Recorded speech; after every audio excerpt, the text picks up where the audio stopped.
a la festa de l'ISGA, la festa d'inclusivitat de l'ISGA, el que hem de parlar precisament és d'això, inclusivitat, inclusió.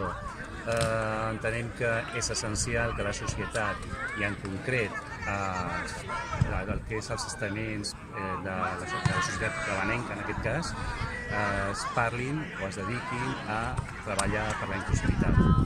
Nosaltres entenem que el que fa la societat civil, el que fa, per exemple, Casa de València, en el nostre cas, concret, que és fer participar persones normals i corrents a persones discapacitades, entenem que és el que s'ha de fer, que és la inclusió.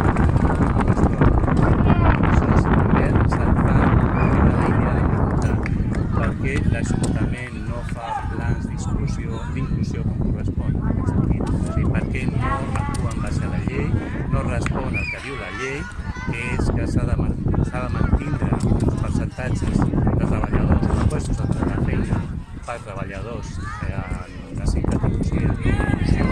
Per què no ho fa? Per què no ho fa ni a nivell de les promocions, que el 7% dels treballadors fossin treballadors d'inclusió?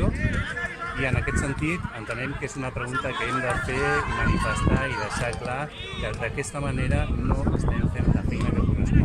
Ja no és només una qüestió del que digui o deixi de dir la llei, que és essencial, és que la societat necessitem que aquesta gent deixi de tenir el nom de discapacitats i tornin a ser persones amb capacitats diferents. Això és el que entenem que és bàsic.